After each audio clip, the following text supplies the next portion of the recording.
Good evening, one and all.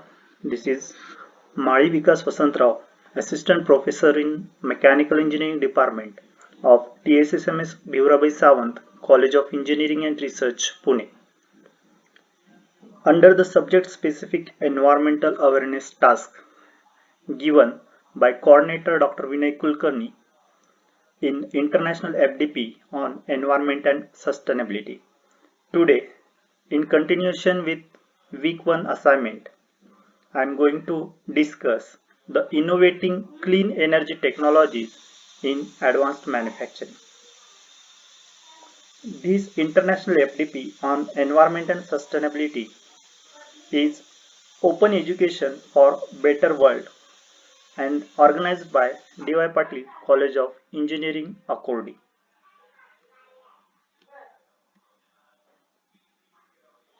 Now, in previous task given in week 1, I have presented the sustainable additive manufacturing processes with given YouTube link. For this, number of views are 74 and the video was liked by 14 people. Now we will briefly discuss about the contents of week 1 video. In week 1, we have studied the sustainable behavioral approach in manufacturing processes as well as the classification of advanced manufacturing processes incorporated with sustainability with excellent productivity and good economical health of industries. Also, we have studied the case study of micromachining technique used to fabricate miniature parts having complex geometry and specified micro dimensions. Now, before going to innovating clean energy technologies, we will take a current overview of manufacturing sector in our India. Now, as per the latest update, that is March 2020, the manufacturing sector has a huge advantage as it consists of four major parameters. First is the robust demand. As India has a huge domestic market with a rapidly increasing middle class and overall population, the demand for various components and various products is huge. So that leads to the robust demand. Second, the investment in the Indian manufacturing sector have been on the rise, that is both domestic and foreign. So gross fixed capital formation, which represents net investment in fixed assets, stood about rupees 28 lakhs 36,661 crore, that is equivalent up to 405 billion US dollar in 2019-20. Also, initiatives like Make in India and sector specific incentives to various manufacturing companies aiming to make India a global manufacturing hub. With this, main competitive advantage is that increasing share of young working population in the total population, and India can achieve its full manufacturing potential as it looks to benefit from its demographic dividend and a large workforce over the next 2 or 3 decades.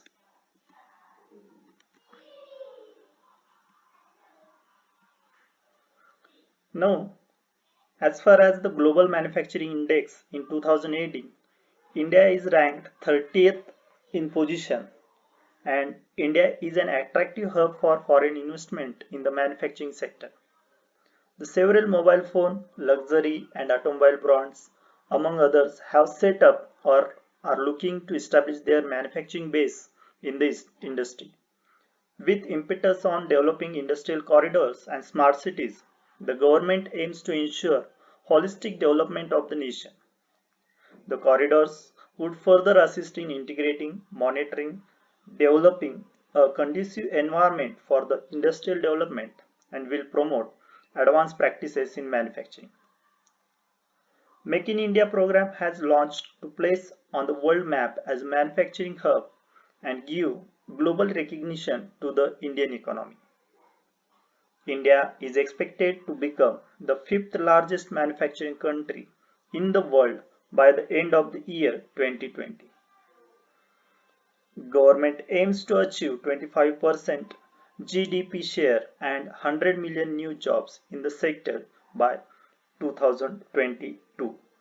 This is overall uh, this is overall manufacturing sector in India. Now we will discuss about innovating clean energy technologies in advanced manufacturing. Now, clean energy manufacturing involves the minimization of the energy and environmental impacts of the production, use, and disposal of manufacturing goods, which ranges from fundamental commodities to the sophisticated final use products.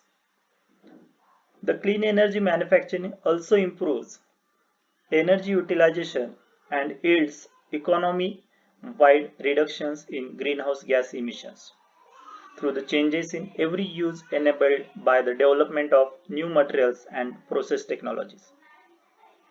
Specific objectives within each opportunity areas of manufacturing sectors were used to identify the key technologies of the interest for a balanced research, development, demonstration and deployment portfolio. We can call it as RDD and D portfolio. With this clean energy manufacturing examines the opportunities for improvement in energy, materials and utilization within three spaces. First one, individual manufacturing processes and unit operations. Second one, goods producing facilities including manufacturing business processes. And third one, manufacturing supply chains and manufactured goods including impacts from all phases of the product life cycle. These opportunities corresponds to three levels of manufacturing system as we discussed previously. The first one is the manufacturing or unit operations, which incorporates the equipment used for individual manufacturing process and non-process unit operations. The second level is the production or the facility system, which incorporates equipment, process flow, and energy strategies that comprise a goods producing facility. And third one is the supply chain system, which incorporates network of facilities and operations involved in moving materials through industry from extraction raw materials to the production of finished goods. Specific objectives within each opportunity area were used to identify key technologies of interest for balanced research development, demonstration and deployment portfolio. These technologies were analyzed in a series of 14 manufacturing technology assessment, and the technology assessment were informed by detailed analysis, roadmaps and other studies that principally addressed energy impacts but also considered other impacts as appropriate. Now, these are the 14 technologies that we have discussed in previous slide. The critical materials, direct thermal energy conversion materials, devices and systems, wide bandgap semiconductors for power electronics, materials for harsh service conditions, advanced materials manufacturing, additive manufacturing, composite materials, roll-to-roll processing, process intensification, process heating, advanced sensors controls platforms, waste heat recovery system, combined heat and power systems, and sustainable manufacturing or flow of material through industry. These are the 14 technologies that we are going to discuss, and they have categorized as a manufacturing system, that is unit operation. Second one is the production or facility system, that is described by the blue color, that is light blue color, and beyond the plant boundary, that is supply chain system or life cycle, that are dark blue color. Okay, here they have also defined the legend, that is manufacturing systems level in chapter, that is inside the circle, and the second impacts assessed. All these 14 technologies are interconnected to each other to define the innovative innovative study accordingly. Here are some research, development, design and deployment opportunities for process heating and projected energy savings. With the applications in drawing and concentration that have an opportunity, advanced non-thermal water removal technologies, which has having estimated annual energy saving about 500 trillion British thermal unit per year, and estimated annual carbon dioxide emission saving opportunity in million metric tons, that is about 35. Similarly, with respect to the different applications like steam production, cross-cutting, distillation, catalysis and conversion, cross-cutting with respect to lower energy high temperature material processing, cross-cutting with respect to advanced high temperature materials for high temperature processing, cross-cutting with integrated manufacturing control systems. Every application has given with their R&D opportunities and their estimated annual energy saving and estimated annual carbon dioxide emission saving. So with this table we can come to know how this R&D opportunity is in front of us with different applications. There is one more case study, that is a life cycle energy comparison for an aluminum diesel engine pump housing manufactured by gravity die casting and selective laser melting. Now, as we know, the selective laser melting is a process that is of advanced manufacturing process, or we can call it as a hybrid manufacturing process, hybrid non-conventional manufacturing process.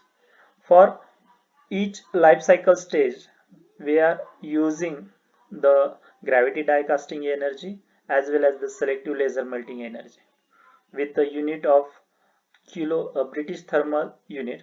So for raw material stage in gravity die casting, we are using about 305 British thermal units, whereas in case of selective laser melting, we are using only 64 British thermal units. In case of manufacture, that is a life cycle stage with respect to manufacturing phase, we are having 5000 British thermal unit in the gravity die casting, whereas 28,000 British thermal unit in selective laser melting. Similar, in case of transportation stage, the gravity die casting energy uses about 45,000 British thermal units, whereas selective laser melting energy uses only 7,000 British thermal unit. The phase, that is use phase, or we can call it as application phase, in which the gravity die casting energy has consumption about 324,000 British thermal unit, whereas selective laser melting energy has 73,000 British thermal unit. And end of the life, that is about 1 for gravity die casting, and that is for 0. That leads about total, if we take the total of all these life cycle stages, it comes around 681,000 British thermal unit for gravity die casting energy use. Whereas if we see in the second column, that is selective laser melting energy use, it is about only 173,000. That means about 75% energy is going to be saved by using this selective laser melting. That is a hybrid non-conventional method, that is a manufacturing method. Again, there is one more example we are going to, that is estimation of the waste heat that could be recovered with thermoelectric technology for various process industries. So in the given table, we are having the manufacturing process industries with respect to their process heating energy use, process heating energy loss, estimated recoverable heat range, estimated thermoelectric potential, and estimated thermoelectric potential in other unit. So if we see all manufacturing, that is process industries are associated with their various processes, are about to use 7,200 energy, that is a British thermal unit per year for the process heating energy use, whereas in case of process heating energy loss, it is about 2570 British thermal unit trillions per year. Same way you can see the changes. So with this, I come to conclusion of my presentation that the system framework outlined in this presentation reveals opportunity to improve the energy and emission footprints of the manufacturing sector, highlighting technologies that can enable energy and environmental life cycle impacts and those that can provide a competitive advantage over practices widely in use. Opportunities were informed by a series of 14 manufacturing technology assessments, and these technologies span a range of maturities across the RDD and the innovation spectrum, but all have the potential to transfer the manufacturing sector and the energy economy through higher manufacturing throughput, increased energy efficiency, and positive life cycle impacts. The manufacture of clean energy products impacts the entire energy economy with cross-sectoral and life cycle energy benefits. So with this, I will conclude my presentation and hope you understand in detail all the concept or the steps involved in this innovative clean energy technologies. Thank you. Thank you all.